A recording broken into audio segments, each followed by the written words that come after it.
¿Cómo Buen día. están? Hola, Saludos, mucho gusto, Buen buenos día. días. hola. ¿Cómo Hola. estás? Un abrazo, Hola, ¿cómo te va? ¿qué tal? Cecilia. ¿Qué tal, doctor? Lindo ¿Cómo estás? encontrarlos de nuevo. ¿Cómo están? Igualmente. Estoy viendo que algunos no tienen el nombre. ¿Es que es Yolanda la que está ahí con iPad 2? Sí, sí. Sí, es la, Pongo. la- Ay, la Yoli. Hola, Yoli. Es que estaba... Hola, hola, ¿qué tal? Buenas. Hola, Yoli. Buen día. Alicia, qué Hola, Dali, ¿qué gusto. tal? Un abrazo Sí. grande. Hola. Ah, está Hola, Milka Eso. también. Hola, Milka, la La Julia. Hola, La Lali. Elena. Sí, hola, Julia también. Hola, Julia. la Lili también. Ah, la Margarita. Margarita, que hace tanto que no te veo. Qué bonito. Hola, Nati, Carlos. ¿cómo Hola, estás? Carlos. Un saludo. Nali. Hola. Hola a todos. todos. Hola, Eugenia. Bien, Elena. Hola, Hola. Hola, Hola. Estás Voy a estar sin involucrada, cámara. Elena. Estoy manejando. Gracias. ¿cómo están? Cariño. Hola, Tania. Hola. Hola, buen Hola, día. Tania, cree que no. Ahí está. Ajá. Hola, Tania. Hola, José. ¿Cómo va? Pato. Hola, Margarita. Hola, ¿Estás Milka, mutada? Lili, Hola, Margarita. Eugenia, Pato, Lili. Lili. Hola. Hola, ¿qué tal? Hola, Ceci. Hola, Maribel. Qué bonito, ¿no? Entró la José también. Sí, Hola, José. Clementín, ¿Cómo Natal. están? Hola, José. ¿Cómo estás? Muy bien, muy bien. Mucho gusto, doctor Tapia. ¿Quién habla? Que no... Por aquí, Gladys. Venezuela, Caracas. Mucho gusto. Igualmente. Está ahí la Lili Hittelman, que no la había saludado. Hola, Carlos. ¿Qué tal, Lili? Hola a todos. Hola, Hola, Alicia. buen día. Hola, Hola, Lili. Buen ¿Están? día, Leli. Qué bueno estar entre tantos amigos. Oh, qué La gusto, verdad que ¿no? sí. Hola, hola, ahora sí. Hola a todos. Ahora te vemos, Buenas, Tania. María ¿Cómo Elena. estás? Sí, sí. Tania. Qué lindo evento. Qué padre reunión. Hola Lourdes. Hola, Ceci. Hola, ¿cómo están? Ceci, Buenos hola, días a todos. Hola. Hola. Lo lindo es estar con hermanos latinoamericanos. Mm. Sí. Hola, Raúl. Hola Milka, no te había visto. Raúl también, ahí está. Sí, Hola, acá. Raúl. ¿Qué tal? Hola.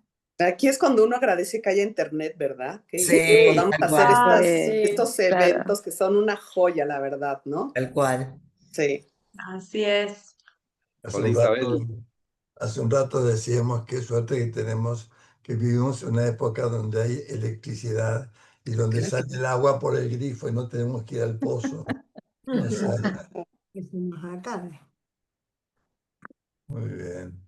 Juan Carlos Salvador siempre está presente en estos eventos, en los Ateneos de la SPM, siempre está Juan Carlos. Muy activo, sí. Sí, siempre presente está. Muchas gracias, saludos desde Honduras.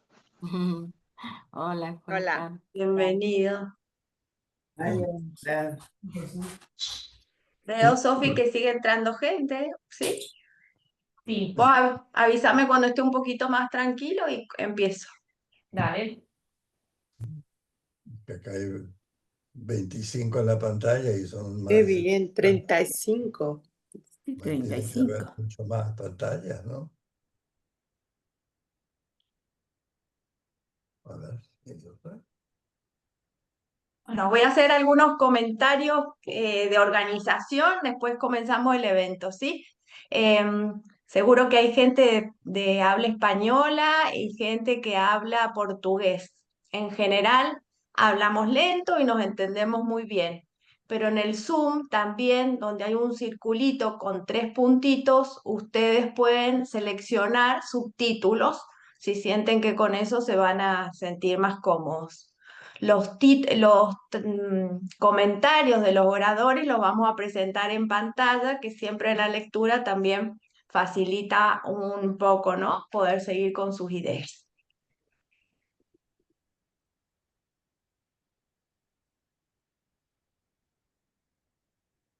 Estamos para arrancar, Ceci. Bueno, entonces comenzamos. Bueno, buenos días a todos. La verdad que es un gusto volver a encontrarnos en una nueva actividad del Departamento de Niños y Adolescentes de FEPAL. Como saben, podemos activar, bueno, esto que les expliqué, en la barra inferior del Zoom, los subtítulos, ¿sí? Este es el cuarto y último encuentro de este ciclo que hemos denominado la ética y la estética en la conformación del psiquismo. Abrimos el ciclo con la película irlandesa La niña callada. Luego tuvimos un segundo encuentro con el doctor Arnaldo Schuster, quien nos trajo el tema de la ética y la estética, básicamente en relación al psicoanálisis y a los problemas inherentes en nuestra tarea. Todas estas actividades están subidas en YouTube, en el canal de FEPAL, por si quisieran volver a encontrarse con ellas, ¿sí? Algunos de los puntos importantes de los vastos aportes del doctor Schuster fueron el reconocimiento que tienen el valor de las antiguas teorías en las nuevas, donde de alguna manera siempre quedan incluidas. La importancia de la prudencia y el reconocimiento de la temporalidad de cualquier principio, ya que son factores del pensamiento, reconocer que son temporales. La inclusión de la teoría de la complejidad, sus principios éticos y estéticos de observación. Saber que trabajamos con lo incompleto, lo incierto, lo infinito, lo singular y la indecibilidad del origen. Este es un punto también muy valioso para reconocer con humildad el lugar del analista. La importancia de la tolerancia al dolor y al desconocimiento en que habitamos en la búsqueda de la verdad. Luego tuvimos el mes pasado otro encuentro con Gabriela Goldstein, quien tomó los principios éticos y estéticos como posibilidades para trabajar lo nuevo del sujeto, lo aún no dicho. Nos dijo frases para seguir pensando, como que lo irrepresentable del cuerpo, al asumir el lenguaje, es un punto donde se establece la estética. La importancia de la vivencia estética como posibilidad de transformación, ya que es el arte el que puede hacer audibles huellas de la memoria que no existe. La estética como un puente instaurador de valores, en lugar del encuentro de lo bello y lo siniestro, ya que incluye el duelo y lo perdido. Por lo tanto, lo estético también es peligroso y ambiguo. Y sobre todo, como el objeto ético y estético desde el inicio sugiere una mirada transformadora. Este aspecto se hizo muy visible en la mirada que tenía la protagonista en la película, que desde chiquita ya tenía curiosidad y preguntas clarificadoras en su mente, más allá de las dificultades externas. Nos trajo también la idea de pensar la experiencia estética como una experiencia de borde. Y con todo esto vamos a comenzar entonces la actividad de hoy, que la hemos denominado Tragedias Contemporáneas, Ética y Estética en la Clínica Actual. Con los expositores de hoy conformamos un grupo de estudio que además tratamos de pensar la clínica con vértices de observación del psicoanálisis, dejando de lado una visión moralista. Todos los oradores de hoy, seguramente por ustedes ya son muy conocidos, por los que no me voy a detener en leer sus vastos currículums, pero voy a presentarlos en el orden que harán sus presentaciones. Nos acompañan hoy Nali Durán, quien es miembro de la Sociedad Psicoanalítica de Mendoza. Ella nos va a ofrecer muy generosamente el material clínico sobre el que haremos las distintas reflexiones. Luego leerá sus reflexiones Eugenia Valdés, de la Asociación Psicoanalítica de Chile, y Patricio Peña Lillo, que es de la misma sociedad. Alicia Caúl, de la Sociedad Psicoanalítica de Mendoza, y Alicia Elizondo, que es miembro de la Sociedad de San Pablo y de Campinas. Finalmente, el doctor Carlos Tavia, quien es miembro de SAP, la Sociedad Argentina de Psicoanálisis, pero él vive en Barcelona. Cada uno de ellos va a hacer hincapié en un hecho seleccionado. Han tomado el punto de Edipo, la confusión, el impacto y el conflicto estético, la simbolización, la ternura, la posibilidad de crear parejas o de establecer pactos. La forma en que entonces vamos a trabajar será que escucharemos el caso, Luego leerán sus breves presentaciones, Eugenia Valdés, Patricio Peñalillo, Alicia Caúl, Alicia Lizondo.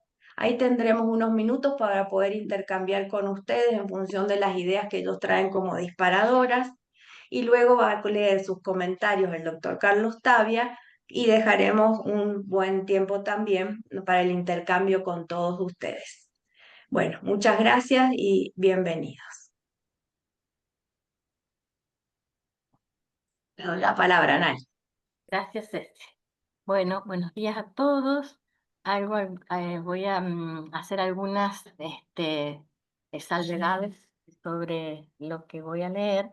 Esta es una viñeta, no es un caso completo, es una viñeta que está publicada, por eso es que la podemos leer hoy acá, porque está publicada con otra serie de viñetas en un artículo.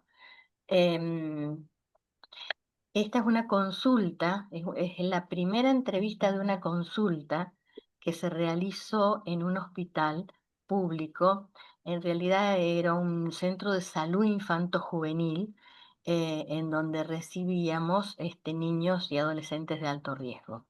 Esta es la primera entrevista que se hace, y las primeras entrevistas se hacían conjuntamente, siguen siendo interdisciplinarias, con un psicólogo, un psiquiatra y un trabajador social.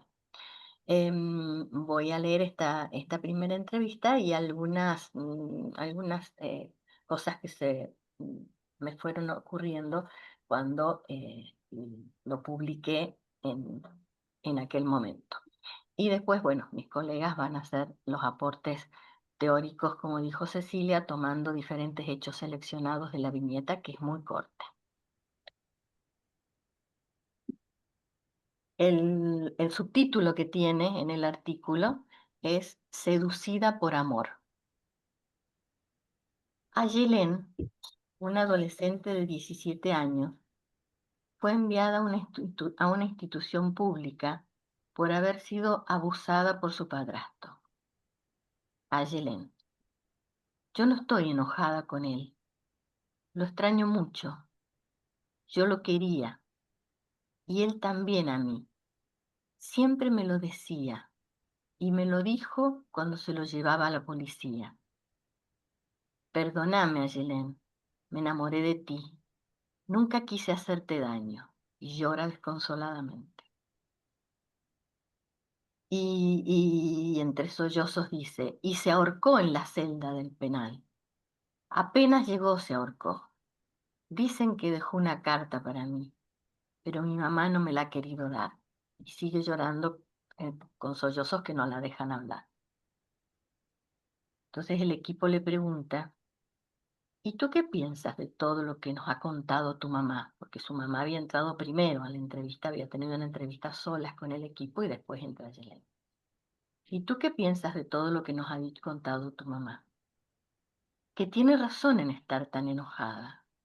Es verdad todo lo que ella dice, pero nunca se dio cuenta hasta que se lo contaron mis hermanos. Los hermanos eran hijos biológicos de este padrastro, eran chiquitos. Juan se metía en mi cama todas las noches, que ella se iba a trabajar en la guardia nocturna del hospital, desde que yo tenía 13 años. Al principio no me hacía nada, me miraba, hablábamos. ¿Y a ti no te daba miedo?, pregunta el equipo. Ayelen: no, porque él era muy bueno conmigo. Queda en silencio, así como pensando, y dice: después nos empezamos a acariciar, a besar, y cuando mi mamá empezó a trabajar todas las noches en el geriátrico, empezamos a dormir en la cama grande. Llora. Lo extraño mucho. Lo extraño mucho. ¿Por qué se tuvo que matar? Se podría haber separado de mi mamá y nos podríamos haber casado. Yo voy a cumplir 18 años.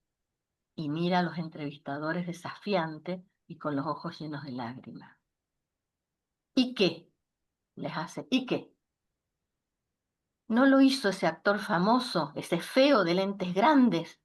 que se casó con la hijastra, haciendo referencia a Woody Allen, que había sido en ese momento, fue paralelo al casamiento de Woody Allen con la hija adoptiva. Y no pasó nada. Lo hizo él y no pasó nada. ¿Por qué nosotros no lo podríamos haber hecho? Y lloré. La transparencia y la sinceridad de esta adolescente ayudan a poder seguir trabajando con ella, aún en el ámbito de un consultorio de hospital público, sin revictimizarla ni indagarla violatoriamente. Para ella se había muerto su marido, entre comillas. La confusión, la competencia edípica, así como los celos y las culpas, seguramente los sentía, pero su vivencia más profunda era de un duelo por su enamorado, sin ningún sentimiento de haber sido violada, sino seducida por amor. ¿Esto es una confusión de ella o una realidad de la relación entre Ayelén y su padrastro, que además era 16 años más joven que su madre? Hasta ahí la viñeta. Gracias, Nali. ¿Sigo yo? Entonces, sí, Eugenia, vos por favor.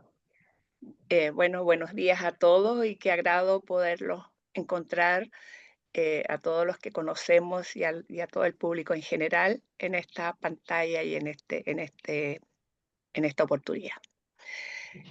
Yo lo denominé en mi parte un conflicto entre la ética y la estética de los afectos. Al escuchar el caso que nos presenta, ¿se escucha bien? Sí. Ya.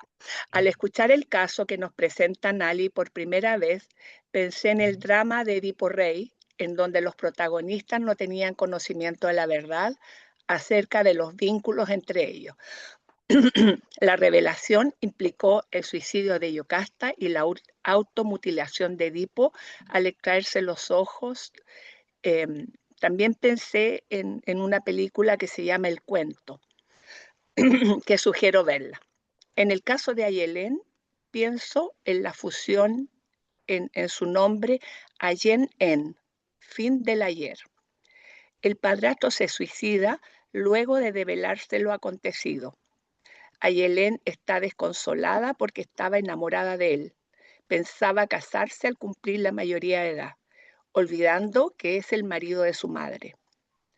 Cuando leemos el caso al interior del grupo, discutimos si se trataba de un enamoramiento, de un caso de incesto, de abuso sexual o de una perversión. Por otro lado, pensábamos en la ética y estética de las emociones de los protagonistas. Mi primera impresión es que entre ellos habitaba una gran confusión de límites entre lo bueno y lo malo. Una falla en los tempranos procesos de decisión e idealización del self y del objeto.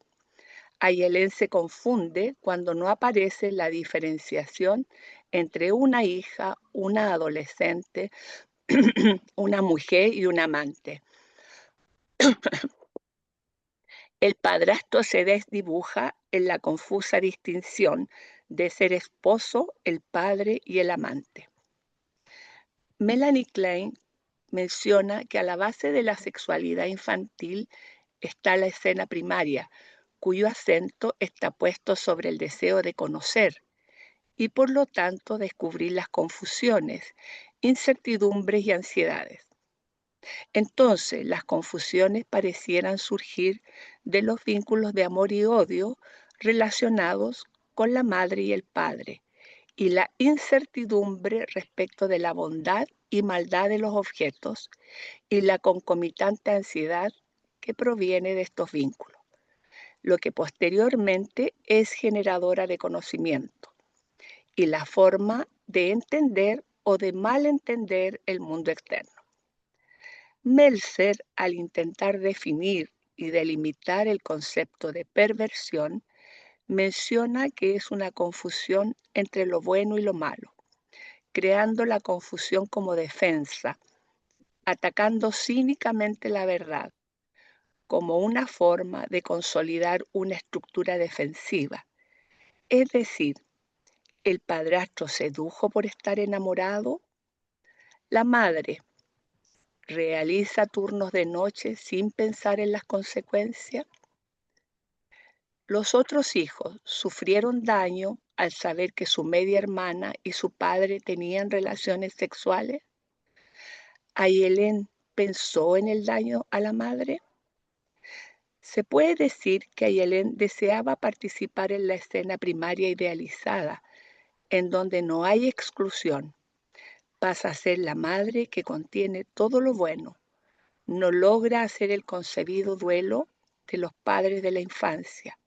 Borra los límites de edad, de lazo sanguíneo y pasa a ser la madre en la cama con el padrastro durante años. Se puede pensar en el rol que tiene la envidia en el desarrollo de los acontecimientos. Desde la perspectiva del padrastro, podemos observar el rol pasivo que asume el no pensamiento, en donde no hay asociación con el tiempo en el sentido del origen, pasado y futuro de los personajes implicados. No pensó en los límites ni en la responsabilidad al introducirse en la cama de su hijastra. Cuando se inicia esto, ella tenía 13 años, lo hace de una manera seductora. Le habla, la acaricia tiernamente, continúa con besos y caricias progresivas que culminan en la cama grande, transformándola en su pareja.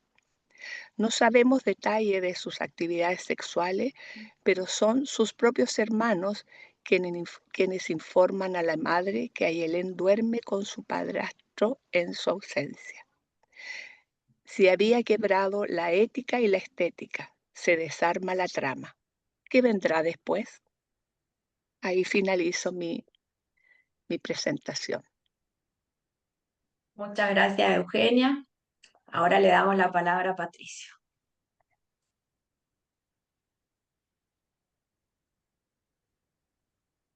Gracias, Cecilia. Buenos días a todos. Agradezco la invitación a este interesante webinar y el estar frente a tantas caras conocidas. Paso a leer algunas reflexiones. El título del webinar y la viñeta son muy sugerentes y permite aproximarse por múltiples vértices. Consideraré uno de ellos. Ayelén, más que una adolescente, parece una niñita ingenua que llora desconsoladamente por una pérdida irreparable.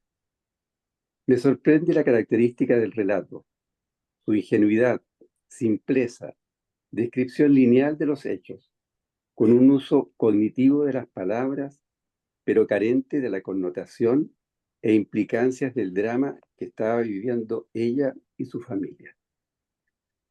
Ayelén tenía una relación con el padrastro, que es la actual pareja de la madre, que es más joven y más cercano a su edad que a la de la madre. Esta trabajaba haciendo turnos de noche en un geriátrico. Ayelén, el padrastro y sus medios hermanos menores, hijos de él, quedaban solos. Juan, el padrastro, se metía en su cama desde los 13 años, las noches en que la madre iba a trabajar.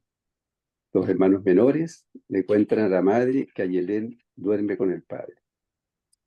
El relato y la descripción de Ayelén me impresiona como una niñita que ha carecido de un padre, con una madre poco presente, con escasa capacidad para percibir sus necesidades, que dan cuenta de tremendos vacíos y necesidades parentales.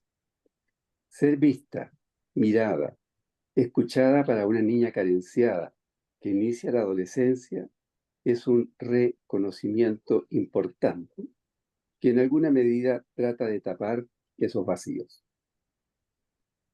La relación que establece con su padrastro parece más la vivencia anhelada de una niña con su padre.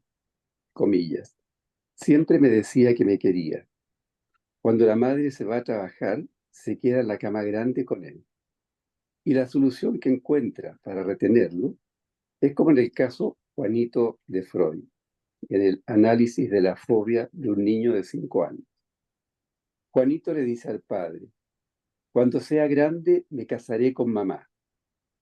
El padre le pregunta, ¿qué lugar ocupará él entonces? Juanito le responde, tú puedes casarte con la abuela. Ayelen nos dice, se podría haber separado de mi mamá y nos podríamos haber casado. Yo ya voy a cumplir 18. No percibía en ese momento las implicancias ni consecuencias que esa relación tenía. ¿Qué pasaba en el psiquismo de Ayelen? ¿Qué objetos internos eran los involucrados en esa relación? ¿Por qué esa confusión? Meltzer considera que la experiencia estética del bebé con su madre es la base del desarrollo psíquico. Esta no se reduce solo a algo bello, va más allá de lo visual. Es la actitud, la mirada, la calidez, el tono de la voz, la contención que genera un profundo impacto emocional.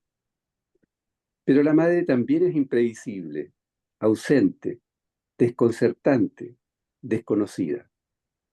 El impacto estético da paso al conflicto estético, por ese profundo núcleo enigmático, generador de tensión, dolor e incertidumbre. Para Meltzer, la necesidad de conocer esa interioridad de la madre, lejos de ser un obstáculo, es el motor del desarrollo psíquico. Esa profunda experiencia emocional requiere ser significada, simbolizada. Esta capacidad de simbolizar es piedra angular del desarrollo psíquico.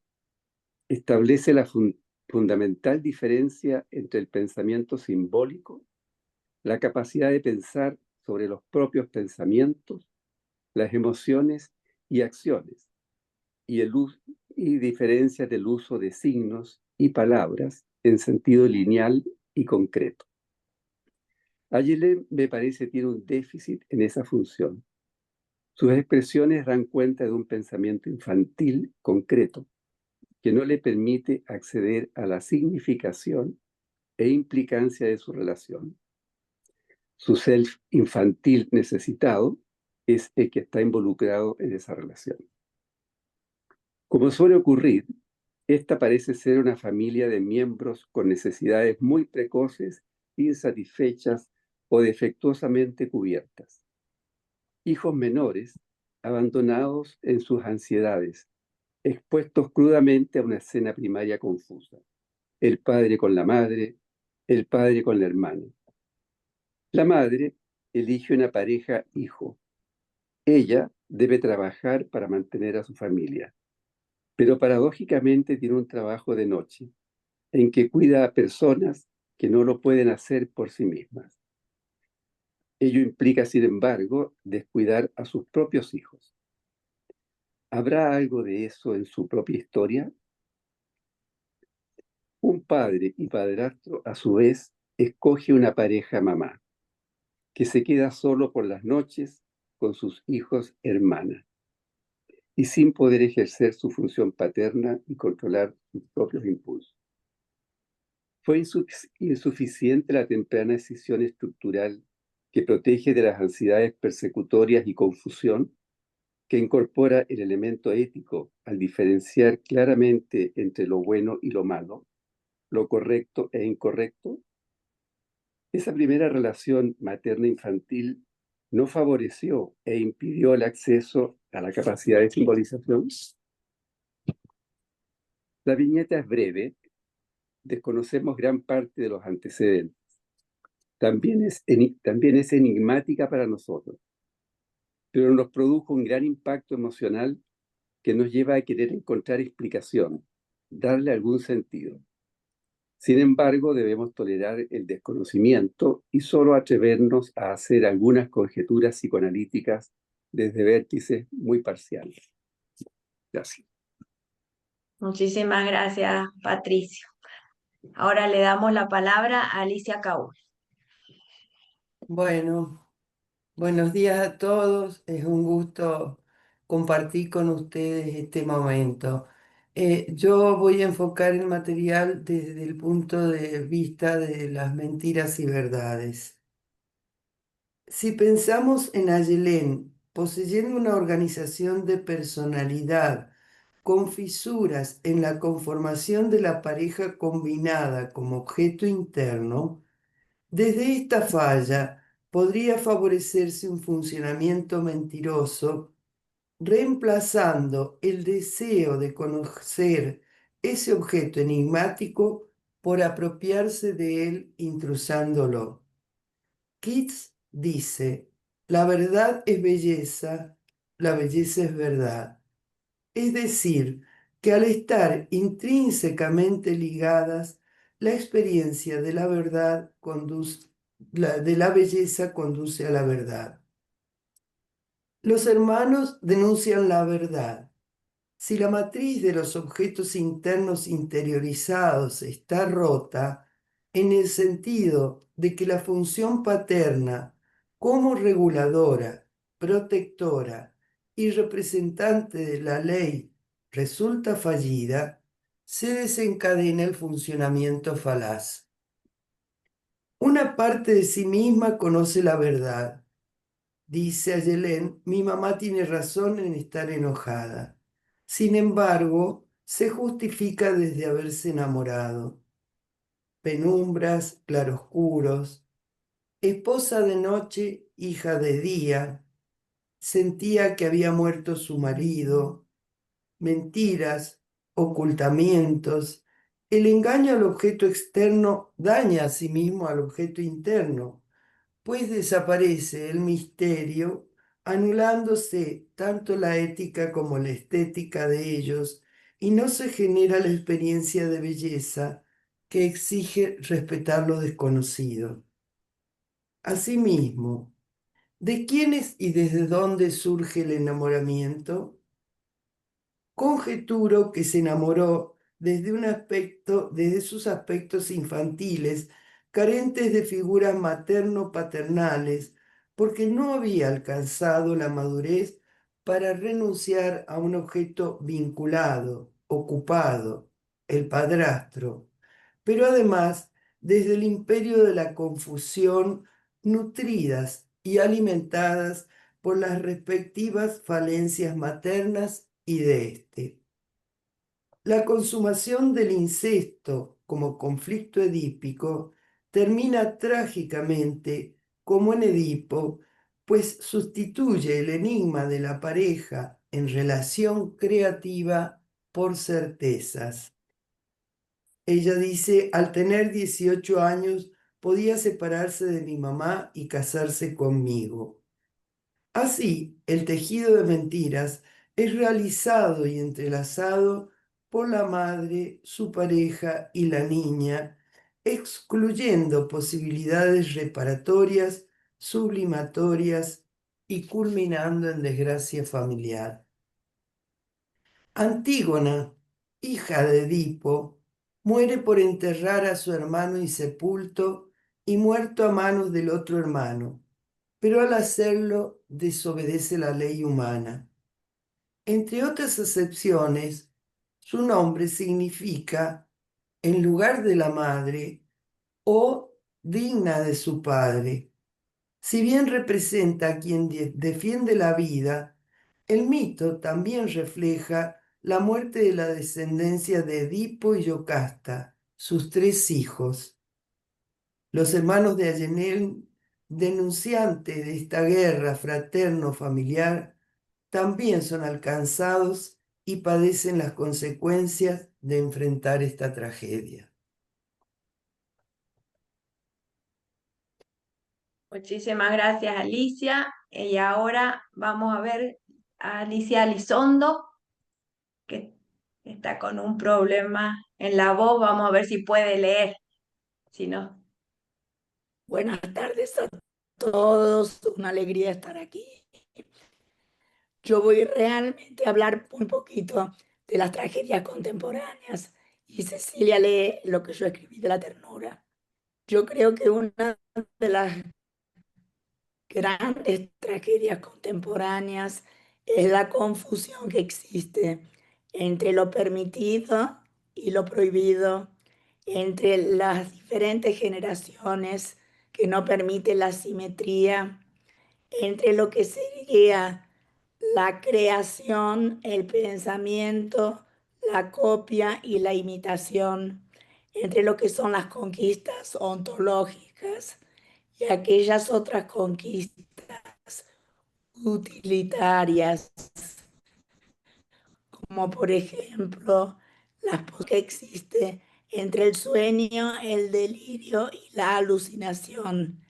Entonces pienso que todas estas confusiones, entre tantas otras, lo que es ternura, Eugenia decía que lo acariciaba tiernamente, y lo que es abuso, no ayudan a estructurar la personalidad humana. Muchísimas gracias. Gracias a vos, Alicia. Bueno, entonces yo voy a leer el texto en lugar de Alicia. Ternura. A partir de la interesante situación clínica de Nali, quisiera abordar el tema de la ternura. Como analistas y conscientes de nuestra necesaria disciplina en el ejercicio de nuestra profesión imposible, importa liberarnos de prejuicios morales, sociales, políticos que obstaculizan el necesario estilo personal y postura analítica. El pensamiento complejo y el concepto de estética en Meltzer exigen con fidelidad epistemológica incluir la dimensión del misterio, lo incognoscible, lo inabordable de la realidad última, simbolizada en el mítico pecho y cuerpo materno. Pincelada sobre la ternura. La palabra ternura viene del latín teneritas, suavidad, delicadeza, y del adjetivo tener, tierno, suave, y significa la cualidad de algo o alguien que es tierno, dulce y afectuoso, con el sufijo ura añadido. Freud, en 1912, distingue una corriente tierna y una sensual. En el arte, estas dimensiones están escindidas y representadas como lo celestial y lo terreno, salvaje, brutal. La más arcaica es la tendencia tierna sobre la elección primaria amorosa para garantizar la pulsión de autoconservación. En esa misteriosa relación entre el infant y la función materna, el erotismo está presente, pero la prohibición al incesto en el cumplimiento de la ley limita y ordena tendencias y deseos. Hay un desvío de los objetivos sexuales. La ternura implica el trayecto de la pulsión sexual inhibida en su objetivo. Ferenczi, 1933, distinguió en el célebre trabajo sobre la confusión de lenguas una fase de ternura o fase de amor objetal pasivo y una fase de pasión. La vida sexual amorosa implica la reunión de la ternura y la sensualidad. Conjeturas imaginativas sobre Alexelén, la niña adolescente. Elaboro ciertas conjeturas imaginativas acercándome a la posible comprensión de esta niña adolescente. Ayelén, una adolescente huérfana de padre, quien se podía sentir abandonada, especialmente durante las noches, cuando su madre iba a trabajar como enfermera, cuidando de otros, así como cuando se relacionaba con el nuevo amante. Esta madre precisaba negar la realidad y perpetuar mentiras tóxicas. Es advertida por los otros hijos sobre las experiencias sexuales, sensuales de su hija con su amante, durante las noches en su ausencia. Considero el resentimiento, los celos, la furia de Ayelén ante la nueva pareja de la madre y la relación sexual entre ellos. Destaco la dimensión bebé en su personalidad total, en búsqueda de ternura, de los comentarios del Dr. Meltzer, 1995. Eso habíamos pensado que lo íbamos a quitar, ¿sí? Voy a pasar a un poquito más abajo. Ayelén actúa las fantasías edípicas, incestuosas ante la falta de límites estructurantes con el suicidio de este hombre. Se siente asesinada y privada del objeto analítico. Palabras a decir. Sostengo que la especificidad inefable de nuestra ciencia-arte nos exige con rigor la precisión conceptual. Creo que una de las tragedias de la contemporaneidad es una cultura que facilita las confusiones y no permite discriminaciones estructurantes. Cito como ejemplo los tumultos y desórdenes entre los estados infantiles, estados adolescentes y los adultos en la mente. Lo femenino, lo masculino, lo prohibido, ilegal y lo permitido, legal, la moral y lo ético, partes psicóticas, no psicóticas y perversas de la personalidad. La ternura y todas las formas de abuso sexual, mascaradas, la verdad, la mentira y la falsedad. Justamente para que el psicoanálisis continúe fiel a sus principios de investigar la dimensión inconsciente del ser humano, no puedo ceder a presiones sociales, políticas o ideológicas que pueden traer graves consecuencias al paciente al intentar simplificar y desvirtuar lo complejo. Importa poder discriminar las fuentes epistemológicas de los diferentes autores, así como la especificidad de sus contribuciones conceptuales, para no caer en una peligrosa torre de Babel en la cual todo vale. Nuestra responsabilidad profesional nos exige una postura ética ante el sufrimiento psíquico del paciente. Bueno, muchas gracias, Alicia. Ahora, entonces, vamos a tener unos 15 minutos para poder conversar con el público, ¿sí? Y les vamos a ir dando la palabra. Por favor, ustedes en las reacciones levanten la manito para que podamos tener el orden del pedido de la palabra y les vamos dando lugar a sus comentarios.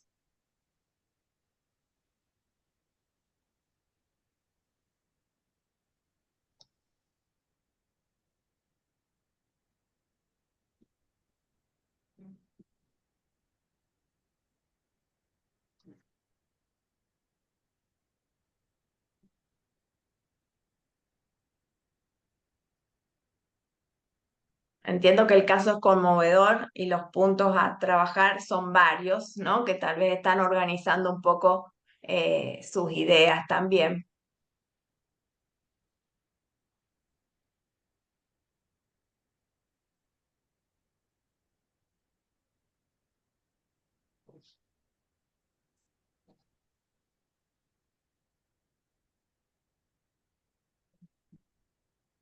Bueno, mientras van organizando sus pensamientos, yo puedo traer algo que creo que también pensamos, ¿no?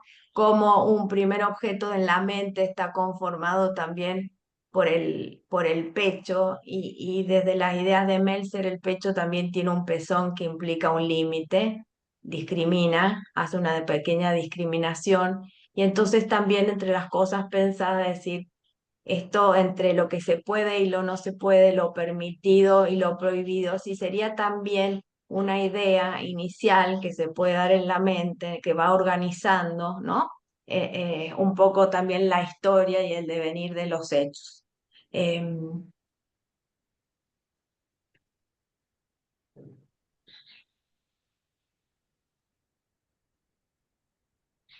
María José. Hola, bueno, buenos días. Realmente muy conmovedor el caso, impactante y creo que nos cuesta reponernos. Eh, un chistecito como para atemperar el impacto. Este, Perdón, que justo me suena. Eh, Pensaba en el nombre, ¿no? Ayelén. Y escuché un chiste alguna vez que decía Ayelén, un padre a esta jovencita, ¿no? Y es muy interesante, me quedo con este último planteo em, de cómo posicionarnos, ¿no? En el sentido de que obviamente que tenemos que ver lo intrapsíquico, la historia, y tenemos que dejar posturas moralistas, ideológicas, pero me parece que hay algo que el analista no puede dejar nunca de lado y que es el sentido común. ¿M? Y que toda vez que hay un ejercicio de abuso en la simetría de un adulto sobre un niño joven, no podemos ponerlos como en paridad en el análisis de lo sucedido, por lo menos en mi postura, y también la traigo para que lo pensemos, ¿no? Obviamente en esta jovencita habrá habido cuestiones de rivalidad edípica, odio frente al abandono, pero me parece que no podemos desconocer la diferencia en las edades como para poder entender. Creo bueno, es una pregunta que a mí siempre me da vuelta, ¿no? Si los analistas podemos también este, abstraernos de lo que son las reglas sociales, la ley, ¿m? La ley, en la ley esto se pena, y cómo imbrincar todo eso, nuestro saber, con el sentido común y la realidad. Muchas gracias, María José.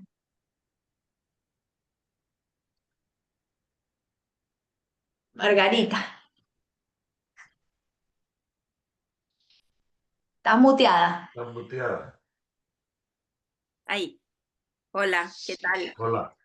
Estaba pensando cuán contemporáneo es este conflicto, o en realidad es un conflicto que atraviesa todos los tiempos, porque yo lo he leído muchas veces en novelas que son bastante antiguas, y me preguntaba cómo será o cómo lo piensan ustedes cuando esto sucede al revés. Estaba pensando en el caso de una situación que es justamente al revés.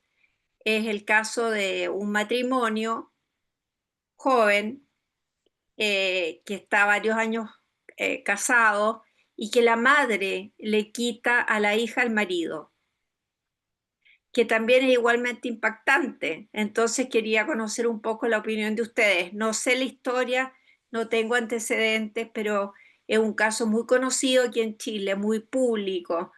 Entonces, nada, quería conocer un poco la opinión que tienen ustedes. Gracias. Gracias, Margarita.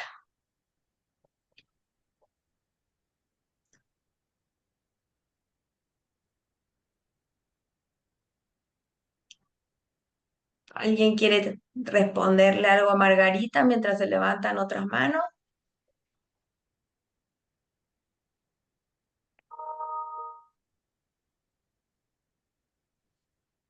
Julia. Yo pensaba, bueno, no, tal vez otra pregunta antes de responder. Perfecto. Ahí tenemos otras manos levantadas. Julia, te damos la palabra. Ojo que está muy... Ay. No, escuchándolos, por supuesto, encontraba coincidencias en las opiniones de todos los oradores, sobre todo en algunos hechos seleccionados. Pero me quedé pensando, junto con María José en una parte, cómo los hechos clínicos hay momentos que sobrepasan o son un desafío para nuestras teorías psicoanalíticas. También un planteo importante es el que hacía Alicia, de cómo debemos ajustarnos tanto a nuestro método de trabajo, teniendo muchísimo cuidado. Y por supuesto, el acting nos lleva muchas veces a sobrepasarnos, porque la cultura, la moralidad, los cambios en la vida social actual, la incidencia de los procesos sociopolíticos culturales con tanta violencia, nos impactan todo el tiempo a los analistas, cosa que vimos en el reciente simposio de la Sociedad Psicoanalítica de Mendoza también. Eso era. Gracias, Julia. Dale. Sí, no sé si es una respuesta que planteaba Margarita, pero sí quizás pensar algunas cosas a partir de lo que se dijeron. O sea, yo no sé cómo siguió Ayelén, no tuve ninguna otra noticia de Ayelén, así que no les puedo contar nada. Y Y esto a mí me ha permitido seguir pensando y repensando todo esto sin saber un final. Cosa que es interesante no saber el final ni saber la respuesta para poder seguir pensándolo. Patricio y Alicia hicieron mucho hincapié en lo infantil, en el estado mental infantil. Yo estoy totalmente de acuerdo que el adulto es el responsable en estas situaciones, siempre el responsable. No puede ser responsable una puber de 13 años. Tampoco sabemos si esto fue una perversión de menores o fue un abuso, no sabemos. No sabemos si en el transcurso de la perversión de menores realmente este hombre se enamoró o no, no sabemos. Y lo otro, que si Ayelén funcionaba con un aspecto infantil muy inferior a sus 13 años, podemos también pensar que el padrastro también funcionaba con un estado mental infantil. Es una posibilidad, porque sí, tenía 16 años menos que la madre. Buscó, que la madre de Ayelén, ¿no? Buscó en este matrimonio consumar el Edipo. O sea, quizás era una pandilla de niños estos. Eran todos niños. La madre, el padrastro, Ayelén, los niñitos, era una pandilla de niños que funcionaban como niños. Esa posibilidad a mí me ha rondado mucho en la mente, ¿no? Y entonces, claro, cuando Yocasta queda embarazada, tenía 13 años.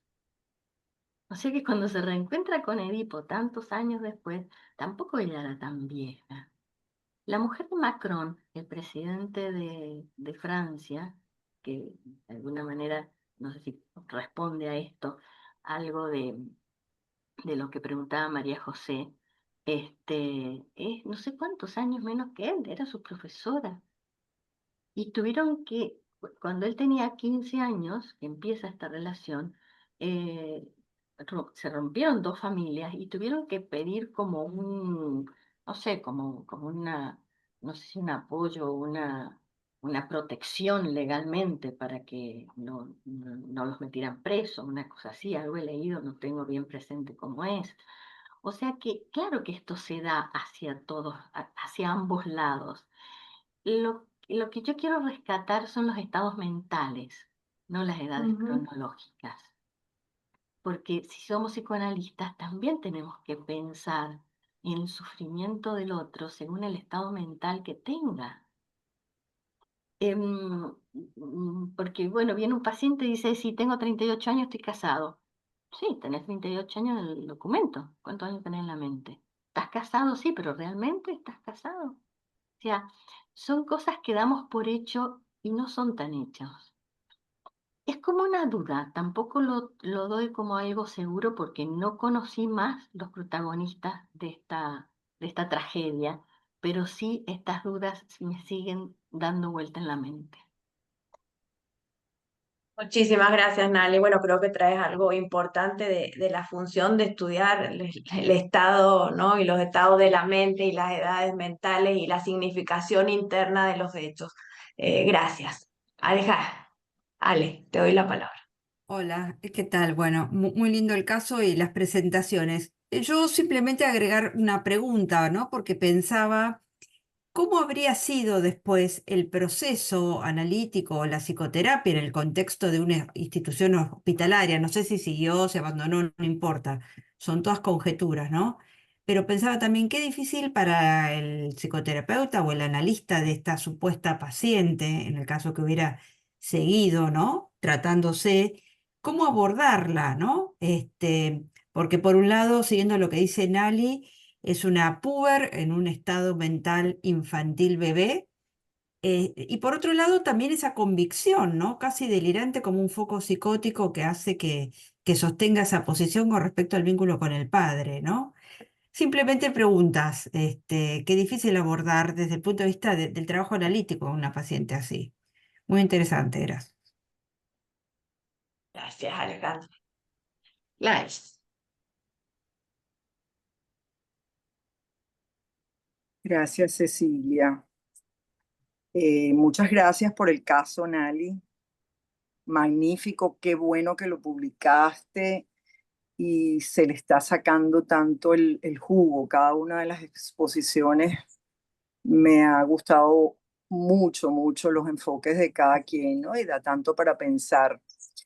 Yo recordé una supervisión que tuve en una ocasión y llevaba el caso de un paciente que tenía problemas con lo del pago y sí, era distraído, irresponsable, inclusive se llegó a ir y dejó cuentas, aquí llamamos en venezolano dejó un mono. A veces eso se interpreta como que quiere todavía mantener un vínculo de una forma X, oye, no. Lo que vimos en esa supervisión, que a mí me abrió muchísimo los ojos, es que yo lo iba por el lado de la psicopatía y el supervisor me dijo que parecía que esta persona carecía del punto, en términos bionianos, del punto de la ética y la responsabilidad. Entonces, me parece interesante si nos pudiéramos también pasear, por ejemplo, no solo estados mentales, afectivos y emocionales, sino capacidades intelectuales. Habría retardo, aparte de lo infantil, en esta chica, en la pareja. Está tan de moda todas estas cosas Asperger, que son que es un abanico tan particular y que tiene conductas tan particulares, ¿verdad? Parecía que fueran un par de niños haciendo travesuras en la noche, callados la boca, con un secreto que no se lo decían a nadie. O sea, traían el punto de la ética, traían el punto de la prohibición del incesto, la reacción de este joven o de este hombre de suicidarse al ser descubierto, al ser puesto preso. O sea, es un Romeo y Julieta entre comillas, con diferencia, pero es dramático. Entonces, no sé, la hipótesis de que vengamos a veces con ausencias en el ADN emocional de puntos asociados a cosas que creemos que todos deberíamos tener. Y a veces hay muchos que sencillamente no lo trajeron, no lo tienen. Muchas gracias. Gracias, Gladys. Le vamos a dar la palabra a Josefina y vamos a cortar para poder escuchar al doctor Tavia, ¿sí? Josefina. Hola, ¿qué tal? Bueno, llegué tarde a la reunión, pero más o menos me estoy ubicando. Yo estoy pensando, y en la clínica actual también, cuando se reciben los niños y los púberes especialmente, la importancia de conocer lo que les pasa a los padres, lo transgeneracional, ¿no? ¿De dónde estaba pensando en esta madre? ¿Qué habrá pasado con ella como hija también? Volviendo a la transmisión que se hace a los hijos de otra historia que también puede estar activa y que los hijos actúan, no solo lo edípico, sino lo preedípico, lo ocurrido como hechos reales, pero también qué influencia tiene a veces que los padres llevan hacia esa acción de los hijos. Esta madre es una cómplice en realidad de algún aspecto actuado de lo que la chica hace, lo mismo como este novio adolescente de la madre, ya ahí tenemos el tema, cómo están en la cama o recrean situaciones que desde luego tienen que ver con estados mentales, y desde ahí me interesa mucho la posición ahora del doctor Tavia para ver cómo él lo enfoca. Pero no dejo de pensar que hoy no se puede trabajar solamente con el niño que llega o el adolescente, sino la historia que viene detrás y también la relación que hay con este padre o madre existente, porque acá parece que había un padre que se había separado de la madre, creo, o algo así. Bueno, las fantasías son muchas, ¿no? Nos llevan a pensar tragedias de hoy. Hoy no hacemos más que estar al lado de esto porque nos llega muy directo a nosotros como analistas, así que es más complejo. Y el artículo de Ferenczi me parece que es un punto esencial cuando él habla de la ternura y de la pasión, ¿no? Y esa confusión de lenguas, quién es adulto, quién es niño. Bueno, gracias. Gracias, Josefina. Patricio y Alicia, ¿podemos esperar para después de que lea Carlos, le parece? ¿Sí? Ok, Ok. Muchísimas gracias. Carlos. Yo tenía ganas de intervenir antes de leer mi trabajo, mi trabajito, porque me parece que es muy interesante lo que se está planteando. Primero de todo, em, como muy bien señaló Alicia Elizondo, lo que son los condicionamientos ideológicos, políticos en la comprensión de los casos. Yo entiendo a María José y noto el impacto que provoca esto, pero también hay que ver dónde lo estamos escuchando. O sea, si lo estamos escuchando como psicoanalistas, que tenemos la posibilidad, como señaló Nali, de tratar de entender qué le pasó, es distinto si lo estamos haciendo dentro de una institución que está como, digamos, se ha delegado en la institución una función psicoterapéutica, digamos, promotora de normas, de rehabilitaciones, es distinto. O sea, el condicionamiento del medio determina mucho. Les cuento una anécdota. El último caso que supervisé con Meltzer, pocos días antes de que Meltzer muera, yo llevé un caso de una pareja de dos hombres homosexuales. Yo me iba con todo el planteo a ver qué diría de la homosexualidad. Además era un policía y un camarero, una cosa fantástica. O sea, yo iba pensando de una manera. Y Meltzer lo que me mostró fue qué tipo de relación había, si había una relación de respeto o una relación de dominio entre los dos personajes.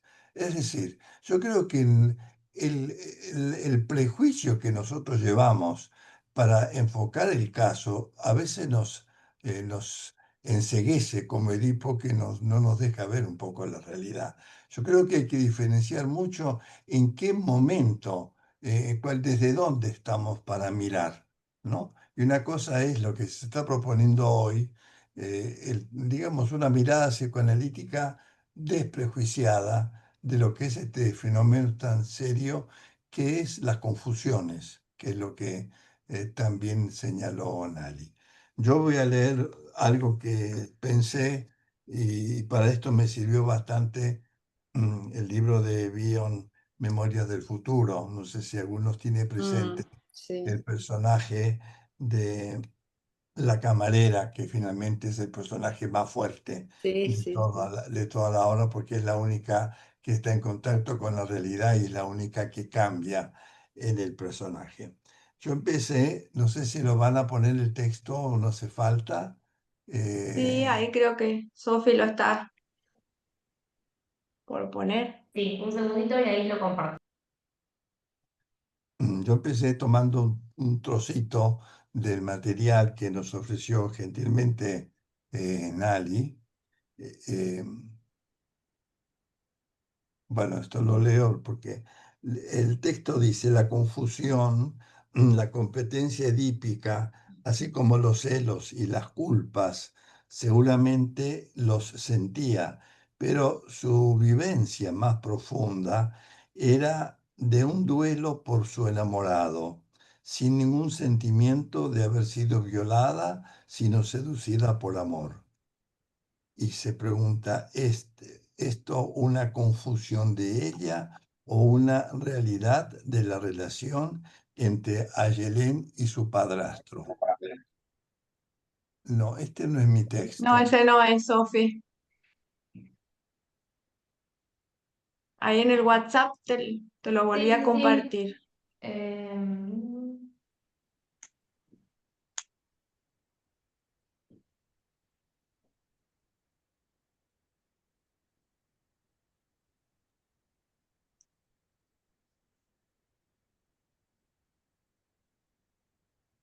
Un segundito. Mm,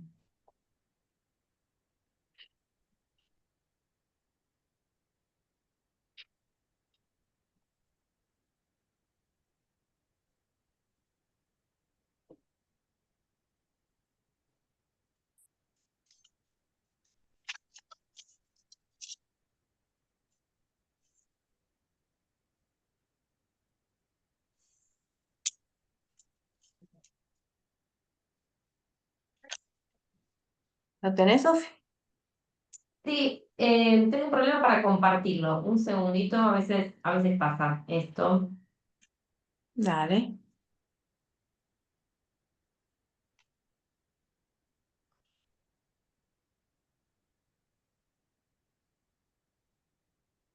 Ahí va. Vamos a ponerlo en letra grande para que no haya problema para leerlo. Y ya un segundito.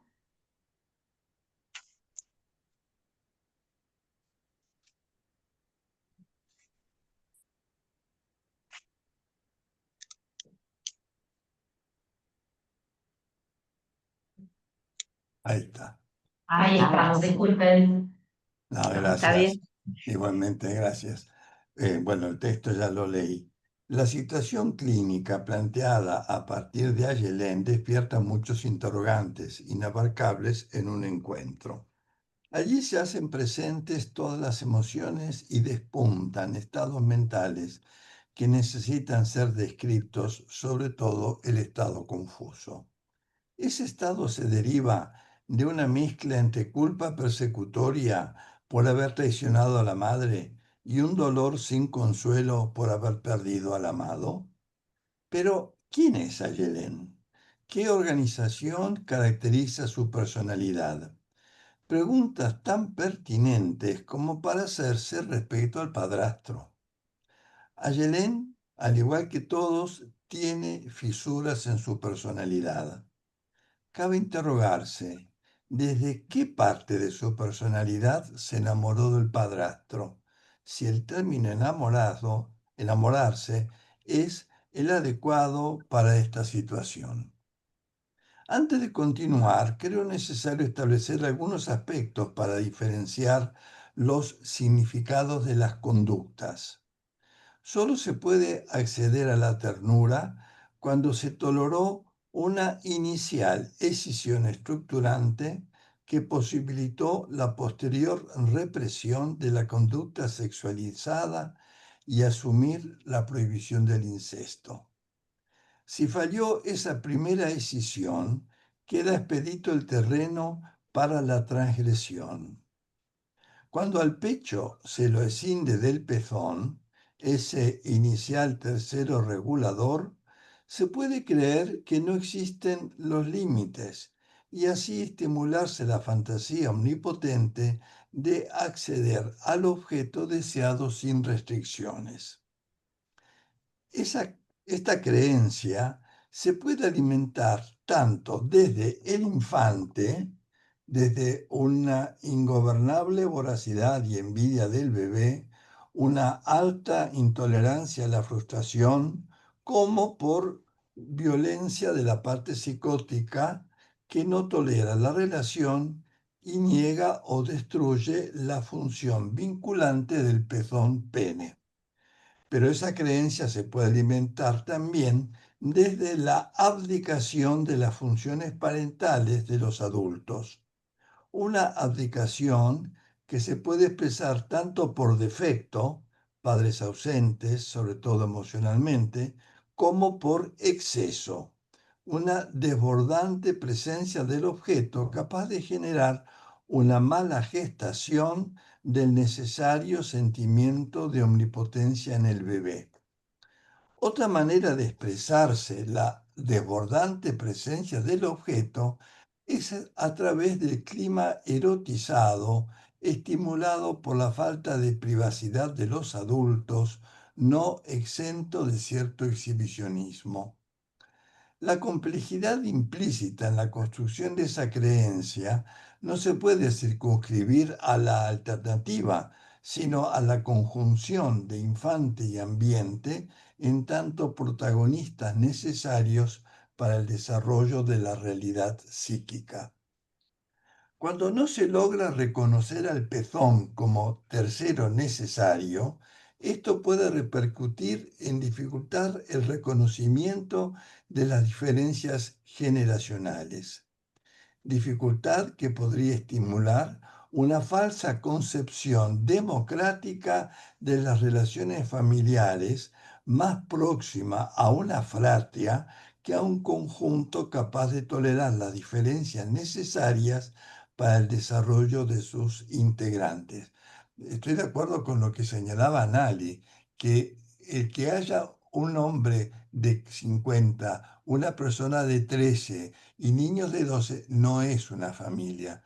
Hay el concepto de familia, y esto está muy bien trabajado en el trabajo de Meltzer, Familia y Comunidad, es cuando hay adultos capaces de estar disponibles a trabajar para el desarrollo de los niños. Un grupo de personajes primitivos, sin normas, sin cultura y sin ley, no es una familia. Esto es un concepto que me parece que a veces lo usamos, el concepto de familia, sin especificar muy bien cuáles son las condiciones para poder utilizar ese término de un modo adecuado. En ese territorio de confusión proliferan las confusiones epistemológicas y éticas. Dada la natural dependencia de los niños ante los adultos, las confusiones de los adultos pueden tener consecuencias devastadoras para los niños. A un niño le resulta difícil discriminar un gesto de ternura de una conducta perversa por parte de un adulto. Esto abre otro tema, que sería determinar cuándo un adulto está en uso de un estado emocional adulto. Todo lo dicho nos lleva a considerar la situación de Ayelén y el padrastro. ¿Cuáles eran los estados emocionales de cada uno de ellos? Mirando al padrastro, podíamos suponer que su estado mental era infantil, guiándose principalmente por el principio del placer, y con poca tolerancia al conflicto y sin esperanza de poder rectificar, que lo llevó a suicidarse. ¿Algún dato más se tiene de Ayelén? Próxima a la mayoría de edad legal, pero no muy próxima a la mayoría de edad emocional. Ayelén transmitió en la entrevista que se sentía enamorada, pero se sabe que el amor impide pensar con claridad, como dice un personaje de Memorias del Futuro. También se puede suponer que sentirse mirada y deseada por el padrastro podría ser algo muy atractivo para alguien huérfano de padre. ¿Estaba muerto? No sabemos. Él no estaba reconocido, había desaparecido, la había abandonado, no sabemos nada qué había pasado con ese progestador, no sé si progenitor. Y una chica con poca autoestima y que seguramente la relación con el padrastro le pudo haber hecho sentir que la fascinación que él sentía por mí era muy agradable. Ante la falta de autoestima, que como bien sabemos depende de la cualidad y la relación de los objetos internos, la persona queda muy expuesta a ser seducida por alguien confuso o perverso que ofrece protección, seguridad, halagos, regalos, etc. No son infrecuentes las parejas donde se funciona en base a acuerdos inconscientes de ser acogido, sostenido, respaldado, seducido, entregándose la propia vida sin que la vida sexual tenga significado o lugar. Tampoco son extrañas las parejas donde los actos sexuales son prácticas sin contenido emocional, más propio de un peaje para poder continuar en la autopista. Las relaciones contractuales suelen predominar sobre las apasionadas. El amor líquido va ganando mercado en estos momentos desubjetivantes. El dolor de Ayelén sugiere un amor líquido. El estado emocional de Ayelén ¿podría nombrarse como apasionado? La respuesta de Ayelén y su pareja no parece propia de una cultura líquida, sino de un tipo de relación donde el amor y el odio se divorciaron de conocimiento. O sea, los tres vínculos que se desarrolla Bion. En su lugar surgió el irrefrenable impulso de poseer al objeto admirado. Así le habría pasado al padrastro, que empezó mirándola para satisfacción de Ayelén hasta terminar poseyéndola. Ayelén declaró: yo lo quería y él también a mí, siempre me lo decía, y recordó sus últimas palabras: me enamoré de vos, nunca quise hacerte daño. Al suprimirse el vínculo K de la ecuación, solo queda la combinación amor-odio, que desembocó en tragedia más que en pasión, pues la pasión reclama la combinación de los tres vínculos: amor, odio y conocimiento. En el territorio del amor, como en el de la música, hay muchas notas y combinaciones. Hay amores basados en el interés por el otro, donde el amor, el odio y el conocimiento no se agotan en la inmediatez del encuentro, sino que trasciende a ambos protagonistas desarrollándolos. Hay aquel amor que Rosemary, el personaje potente de Memoria del Futuro, nombra como amor bestial. Yo no podía, dice ella, impedir que el bestia de tu marido me hiciese en su forma más bestial lo que él llamaba amor, su amor bestial, empalagoso, marchitado. También puedo mencionar el amor contractual de las parejas que se unen para tener un hijo, como se observa, por lo menos en mi clínica, en algunas parejas homosexuales o lesbianas, donde la diferencia de edad o clase social puede ser significativa, que se encuentran intentando así de sortear conflictos edípicos no resueltos del todo. El ejemplo de Miguel Bosé, por ejemplo, ese cantante, ¿no? Que se juntó con un hombre y alquiló vientres de alquiler y tuvieron hijos, ¿no? Tema. Hay tantas combinaciones que son imposibles de nombrar. Para terminar mis pinceladas, quisiera formular la siguiente pregunta. Un amor hipócrita, como pongo en la nota, una persona que finge tener cualidades, sentimientos o principios que en realidad no posee. O sea, un amor hipócrita contribuye al desarrollo ético y estético en las relaciones familiares. Y como una extensión de la misma pregunta, ¿cómo repercutiría esa vinculación en la relación analítica? Gracias, con esto termino. Muchísimas gracias, Carlos.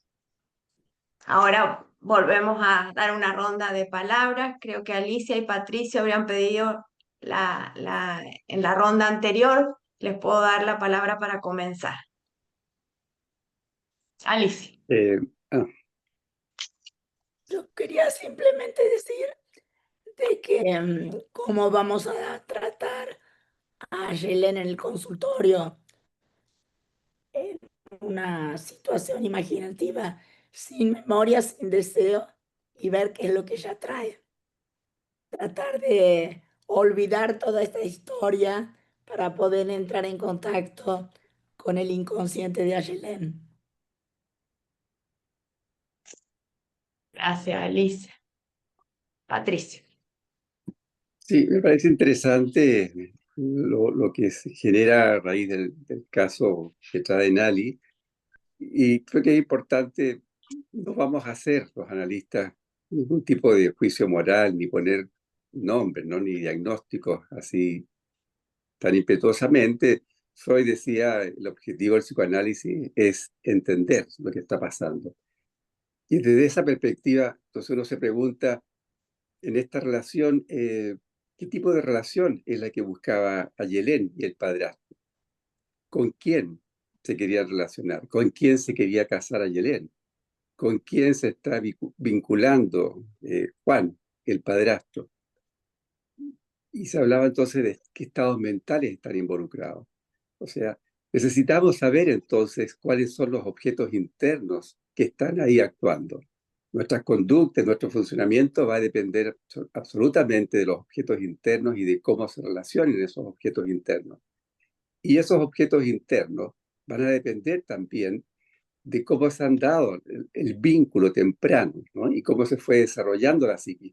Porque sabemos que tenemos objetos internos infantiles, adolescentes y adultos, pero ¿de qué características son cada uno de ellos?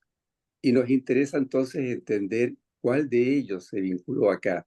Lo que puede haber ocurrido con Ayelén, que era, ¿qué estaba buscando, ¿no? Y con quién se quería casar, es diferente, ¿no? Puede ser de lo que vivía Juan.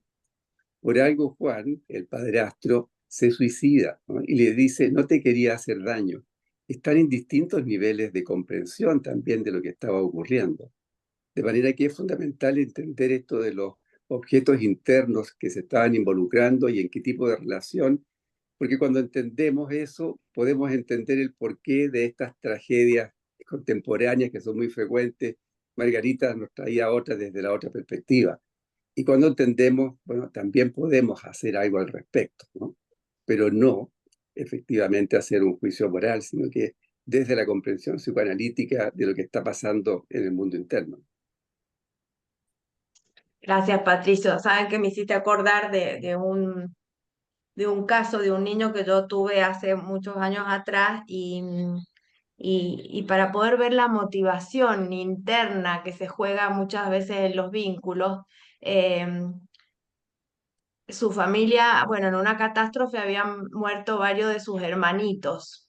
Y sus padres, una pareja heterosexual que estaba unida por un vínculo que externamente estaba todo bien, mantenían relaciones sexuales, pero mantenían relaciones sexuales que tal vez también estaban lejos de lo apasionado, sino que era un triunfo maníaco tratando rápidamente de recuperar y embarazarse y tener otros hijos y otros hijos y otros hijos como para no poder, porque no podían tolerar el duelo por la pérdida de los hijos que habían fallecido.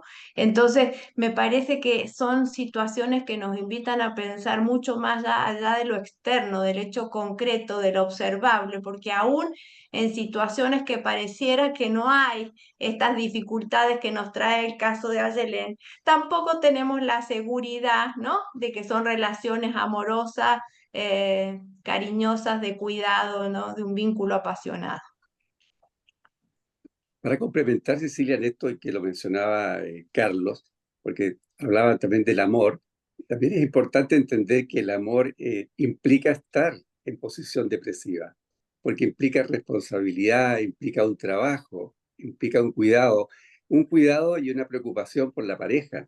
No queda centrado en sí mismo, de manera que implica también renuncia.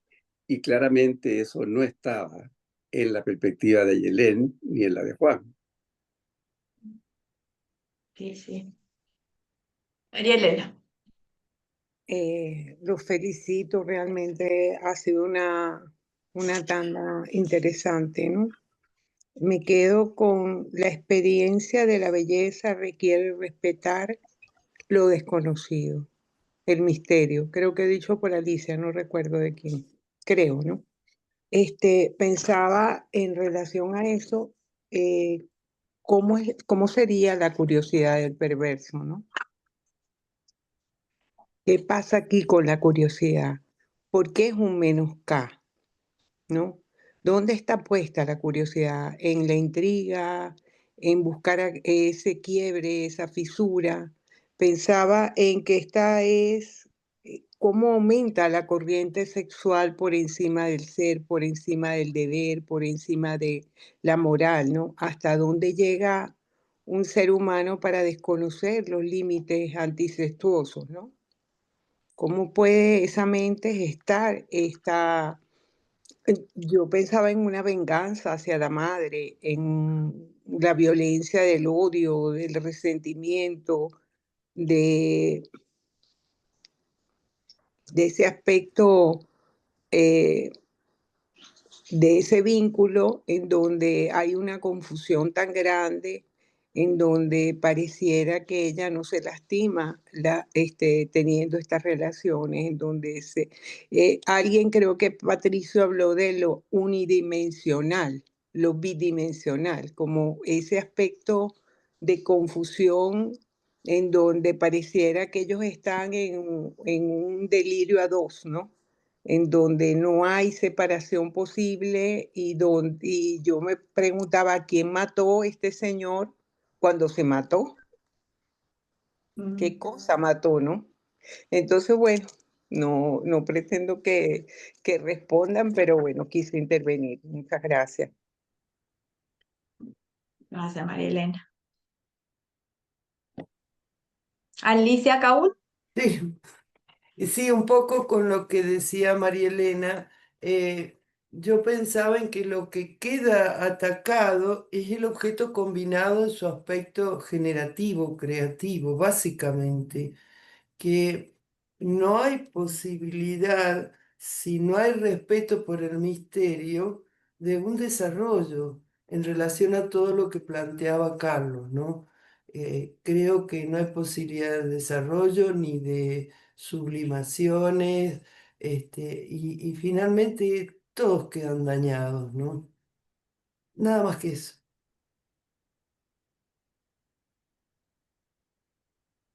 Eugenia. Sí,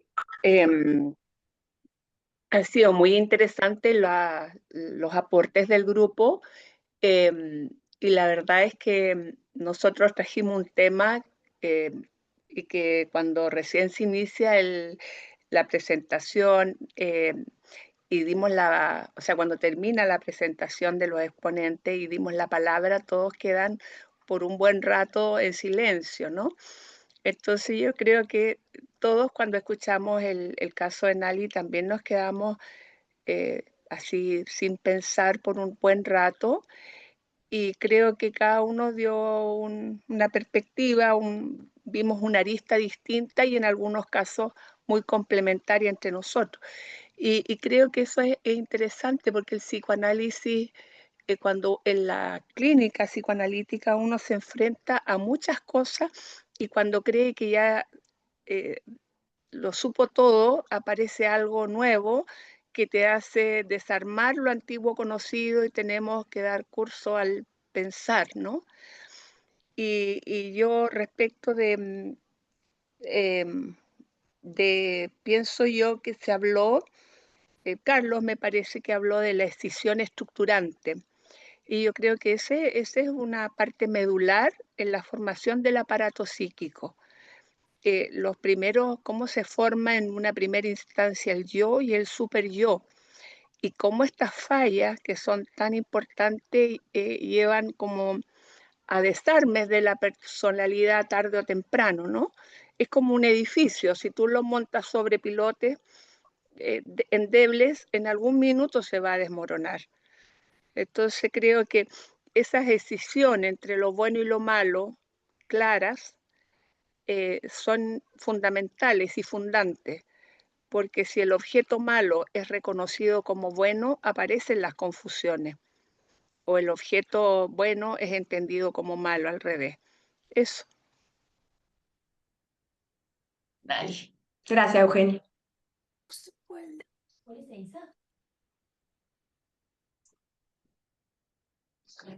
Dale. Ah, sí, no había escuchado que me habías dicho. No, estamos casi sobre hora, le pido intervenciones medianamente breves, ¿sí? Y bueno, llegamos hasta Patricio que ha levantado la mano. Dale. Bueno, muy cortito, pero claro, lo sigo escuchando y se me siguen dando vuelta cosas que yo creo que quisiera hacer una divisoria de aguas. Una cosa es aquello que consideramos que terminó en una tragedia porque, como dice Eugenia, no hubo una escisión estructurante o una escisión e idealización adecuada. Como dice Alicia, se atacó el objeto interno combinado.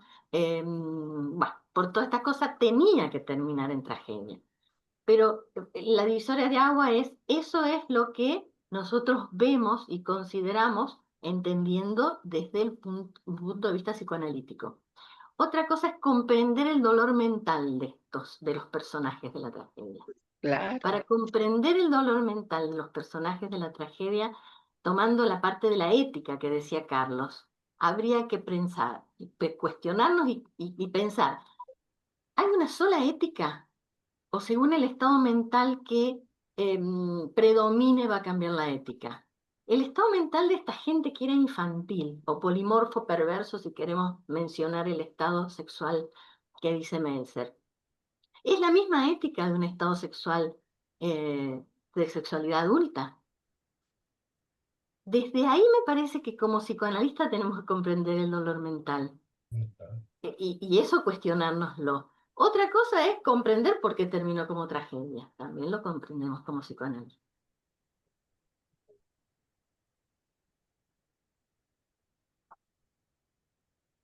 Muchas gracias, Nali. Patricio. No, me quedo dando vuelta lo que preguntaba, me parece, María Elena, de cuál sería la curiosidad del perverso. A mí me parece que el perverso no tiene curiosidad, porque el perverso no tolera las ansiedades depresivas. La perversión es una defensa contra las ansiedades depresivas que implican la incertidumbre, la espera, la exclusión, el no saber. Y el perverso lo que hace es destruir a la pareja, a los hijos. El perverso no tiene la posibilidad de tener curiosidad porque no tolera el sufrimiento psíquico que implica eso. Entonces actúa de esa manera a través de estas defensas y con esa conducta. Está en una situación diferente de los que pueden tolerar el sufrimiento psíquico, el desconocimiento, la espera, la postergación y la exclusión. Muchísimas gracias, Patricia. Bueno, pensaba un poco el porqué también de estos encuentros, ¿no? Creo que cuando hablábamos también de tragedias contemporáneas, uno de los puntos es que nos hemos ido encontrando, cosas que hemos trabajado en ciclos anteriores, con instituciones que están un poco perdidas en momentos de transición, ¿no? De padres a veces muy autoritarios a padres laissez-faire que están también perdidos en su función, la escuela también. Y si bien en estos momentos de tránsito, cómo vivirlos y cómo acompañar, porque la historia se escribe sobre hechos ya pasados y cuando ha pasado un tiempo suficiente para poder escribir, pero los psicoanalistas vivimos en el mismo tiempo y creo que tenemos que establecer algo de pensabilidad mientras somos parte de todo este tiempo de cambio y de transformación. Y me parece que es un gran desafío y que la conversación entre colegas y la postura y el pensar la clínica puede ser lo que nos ayude también a todos, ¿no? A seguir manteniendo nuestra función en momentos tan complicados. Así que bueno, esto ha sido un poquito el objetivo de este encuentro, de este ciclo, de detenernos en un tema que creemos que es muy importante. Ahora vamos a empezar la próxima y ya quedan todos invitados con un ciclo mucho más clínico, donde vamos a atravesar los distintos estados mentales. Entonces el próximo vamos a trabajar sobre una observación de bebés, de colegas de Venezuela y de Panamá que nos van a hacer una presentación. Después haremos de niños y después haremos de adolescentes. Así que, Julia, has levantado la palabra, tengo que cortar, te doy un minutito para no dejarte con la mano levantada y bueno, los saludo a todos y hasta la próxima. No, quería agradecerles a todos, pero lamento que Alicia Elizondo no tenga voz para haberle preguntado, hiciera una extensión brevemente sobre lo permitido y lo prohibido y sobre que lo estético, ¿no es cierto? Me hubiera gustado que hablaras más de eso. Incluye el misterio inabordable, el misterio del pecho mítico y del cuerpo materno. Así que les agradezco a todos la exposición. Fue un gusto estar en el grupo, escuchando. Muchas gracias a todos. Muchas gracias. Gracias. Hasta luego. Chao, chao. Gracias. Chao. Chao. Adiós.